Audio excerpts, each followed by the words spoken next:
Hi, I'm Dave from Boyinaband. Do you like money? Do you like exchanging coins and notes for goods and services? Me too. I couldn't tell you the richest people in the world if you asked me. You would imagine the people who had created the most value in the world might be some of the most famous people. But no, the most famous people are freaking Katy Perry, apparently. That's insane. Who are the people who have the most money and how the hell did they get it? Let's find out. The world's billionaires. And we've got the list, the 2017 ranking, up to date, except if you're watching this in the future, in which case I hope you're not dead from AI. So the thing we want to do today is to fill in some of the gaps in our knowledge, because we all know Bill Gates. He can jump over a chair like a pro. We all know that.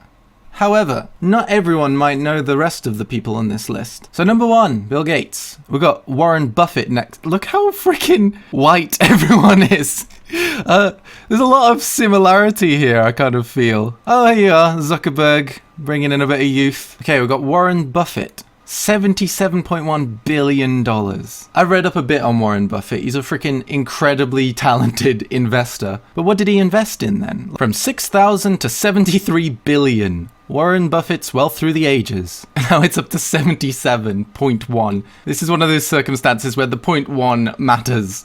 What? Buffett started investing at the wee age of 11, eventually using cash he earned from his paper route to buy some farmland in his home state. He was able to buy land from paper round money. I was barely able to buy Pokemon cards. By the time he was 15, he had a net worth of $6 grand. Okay, so he was like a serial entrepreneur from like a kid. All right, where did the investment start? How's he start getting some commas, man? All right, he was a millionaire at around 30 years old and a billionaire by 56. Geez, that's pretty exponential, that growth. By the time he finished college, Buffett had accumulated about, well, the equivalent of $99,000. I feel like the majority of people I know are pretty much negative that with their student loans. He bought a textile manufacturing firm, Berkshire Hathaway, which is the name of his current company. He later claimed the textile business had been his worst trade, so the name of his company is a reminder of the worst investment he ever made.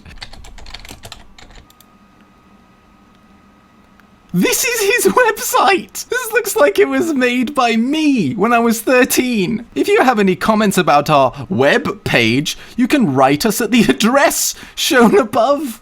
Imagine if YouTube was like that. Just have a bunch of stamps to put on your freaking hate comments. He's been called the Oracle of Omaha, the Sage of Nebraska. The Sage of Nebraska. Doesn't really have a ring to it. It'd be like the Knight of Nebraska. Well, he doesn't fight anyone. They had a virtual monopoly. There was one competitor that was going to go out of business soon. It was the paper that he had an association with as a teenager, delivering the paper.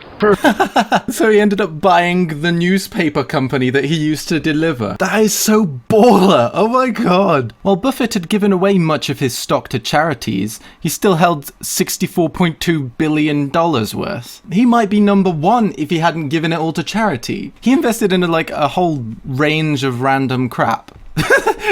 That's his investment advice. Yeah, just put in a bunch of random crap. Number 3, Amancio Ortega. I've never heard of this guy. And he has $74 billion.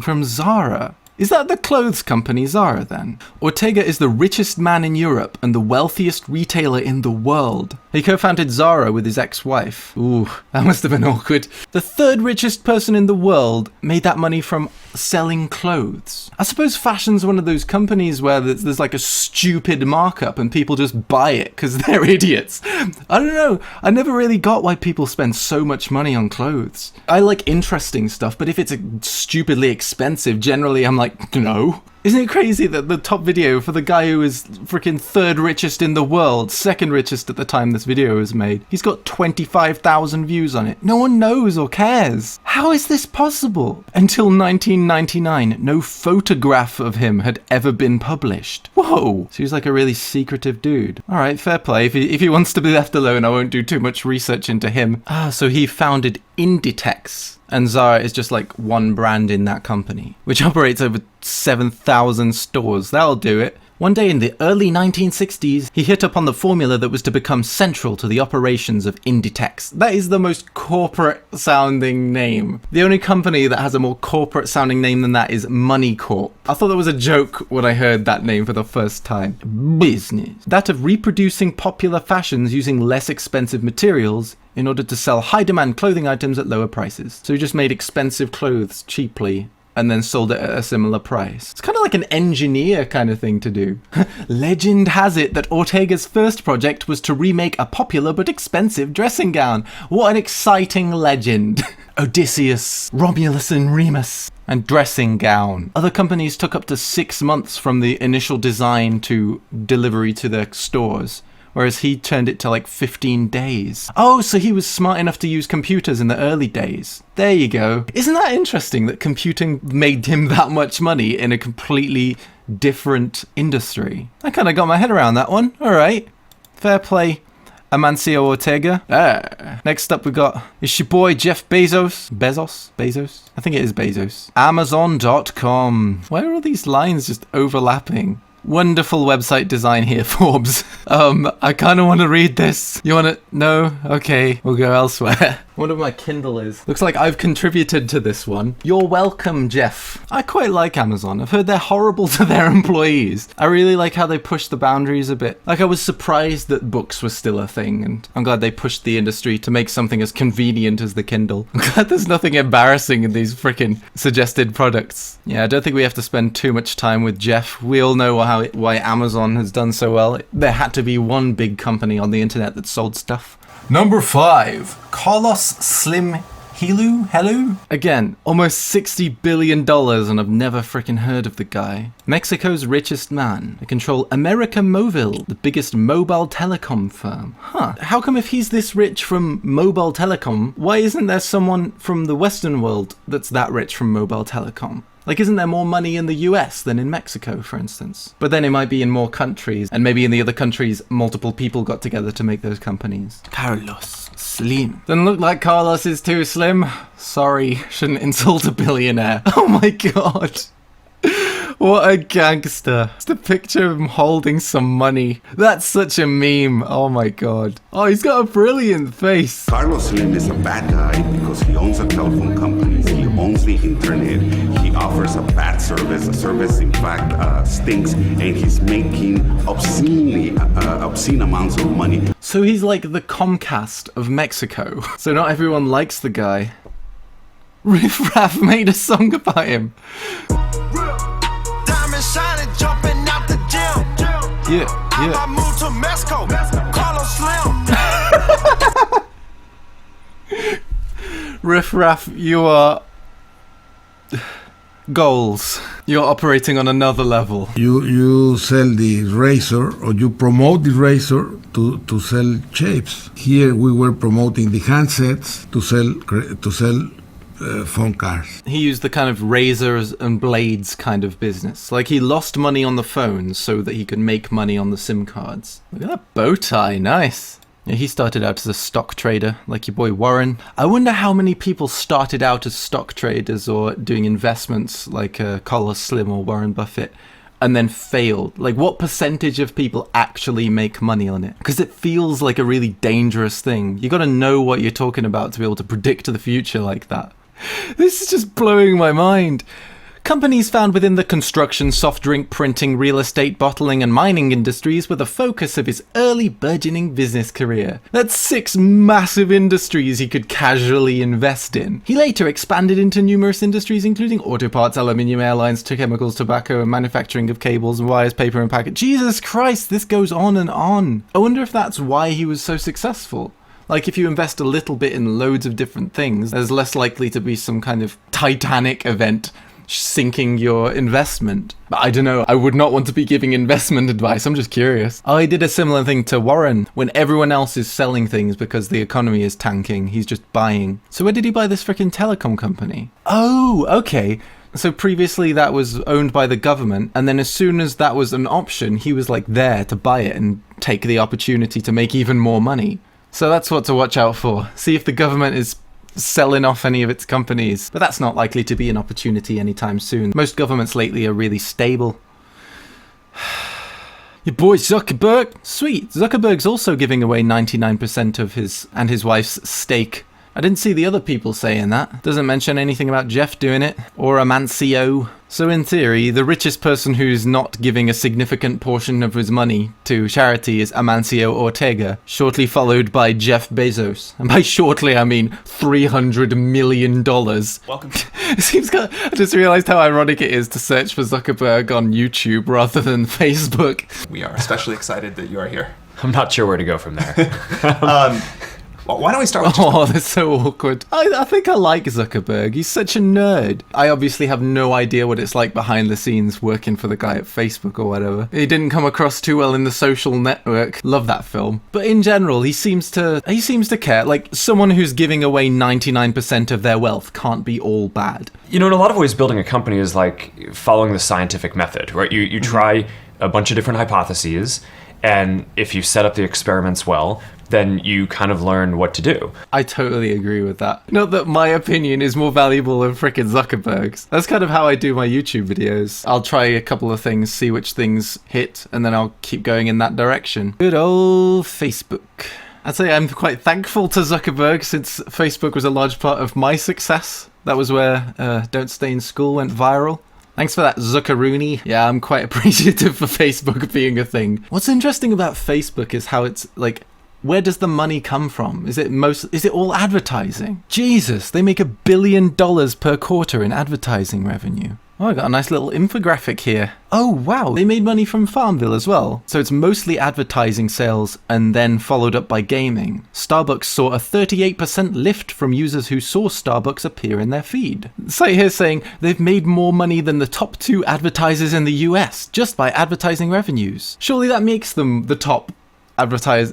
Okay, and they get a revenue share on the commission of like credits in Farmville. Do people still play Farmville? Yeah, I've heard that before. If you're not paying for it, you are the product. So that's how Zucky did it. Larry Ellison. I think he made Oracle, didn't he? 55 billion. Again, like someone with $55 billion that I'm not certain about what they did. Yeah, co-founded Oracle. And Oracle is the second largest software maker by revenue after Microsoft. What software was it? Yeah, they did MySQL. So it's more the behind the scenes side of software. Where's Larry Page? Oh, there he is. Looks like it pays to be a Larry. 6 huge things owned by Larry Ellison. To prove how much better than you he is, Ellison likes to buy things. Here are the 6 biggest and most impressive things he owns to help you properly respect his superiority. Many mansions and several neighborhoods. So that's the next step up. After you got a mansion, you buy neighborhoods. A flying racing yacht. His own airline. So other people buy a freaking private plane. And he's like, private jet. I'll buy an airline. A cryogenic freezing chamber. Probably. These titles. Larry Ellison, billionaire samurai warrior of Silicon Valley. He's not a samurai warrior, is he? He's a businessman. He's the samurai warrior of Silicon Valley. Why is he a samurai warrior? Why is he a samurai warrior? I'm addicted to winning. The more you win, the more you want to win. He's a high-flying... Oh, he's one of those type. I'll win no matter the cost. Fair play. He is doing pretty well. He isn't winning against Bill, though, is he? But his success comes from something far less flashy. Tools you use every day. If you have a credit card, if you have a cell phone, if you have any of the modern things in life, if you live today, I think you probably use Oracle. Whoa. That is a lot of stuff that it's involved in. I didn't realize it was used by every government in the world as well. My dad just said right before dinner, oh, by the way, you were adopted, and we're having meatloaf tonight. Jesus, so his dad was less than tactful. Wasn't Steve Jobs adopted as well? I wonder if that's like a common theme, like adopted kids have more grit or something when it comes to making a business. Tied in 8th place, we've got 2 Kochs, 2 very rich Kochs. What did they do? David Koch. Koch. Oh my god. They could not have... Why did they call it that? I like to imagine that they are really immature. That's the face he makes when he looks at the name of his company. It's a conglomerate, so it's like loads of different companies. Sales from pipelines, chemicals, Dixie cups, paper towels, and Stainmaster carpets. Refining oil into gasoline. There we go, oil. Oh, and it was their dad, I guess, that he inherited. That would explain why there's 2 Kochs up there. I'm going to have to find out whether that's how it's pronounced before I continue with that joke. Charles Koch. Uncommon knowledge now. Koch. Okay. Koch. I like how Wikipedia goes from, in 1967 he became president of his dad's business. Followed shortly by, in 2006 they generated $90 billion. There's nothing in between there which is worth mentioning. He gives a bit to charity, but when it's like 246 million and you have, how much was it? 48 billion. It seems like a little bit of a drop in the bucket kind of thing when Bill Gates and Warren Buffett and frickin' Zuckerberg are giving 99% of their wealth. I don't know if I could live with myself if I had that amount of money and I wasn't giving the majority of it away. Like, once you've got so much that you can't frickin' do anything with it, you can't spend it, then why are you keeping it? So who's David Koch? Yeah, it's just his brother.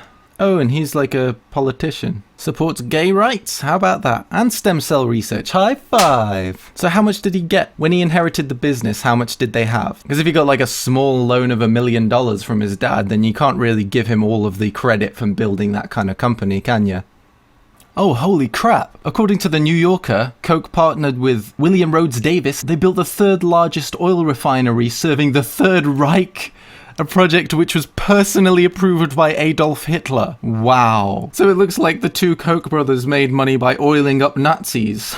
Nothing like a good oiled up Nazi, eh? That was a joke, Wall Street Journal. At least they're taking a different direction in politics now. Oh god! Not only Nazis, but he gave it to Stalin! Didn't have the best eye for business partners then. Christ. Well, financially, I guess they did. I guess if it wasn't them, it would have been someone else. Responsible for 300 oil spills, one of the country's top 15 polluters, paid over $100 million in fines, stole oil from Native American lands, and their dad supported racial segregation. Looks like the kids have gone in a different direction though, fair play. Imagine inheriting that much money that was made from helping Nazis and frickin' Joseph Stalin. I don't know how it would feel to inherit money like on that scale anyway. Even if I made that money, I wouldn't feel comfortable keeping it. Even less so if it was made in that way. You'd want to invest it in things that are like the opposite of that.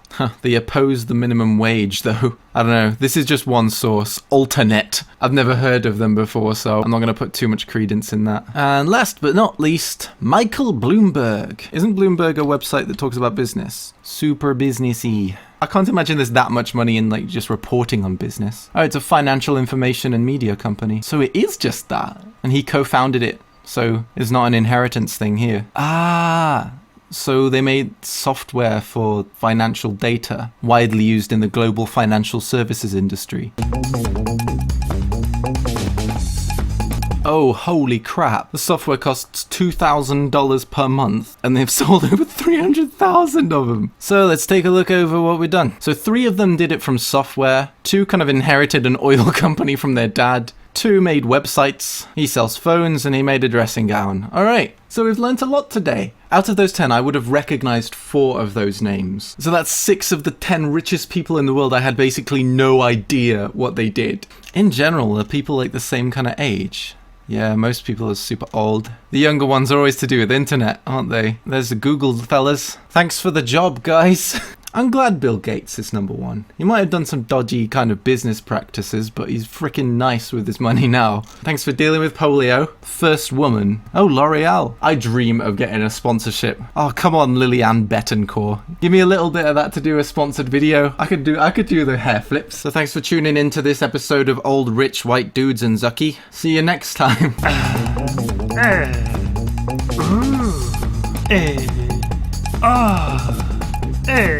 Oh.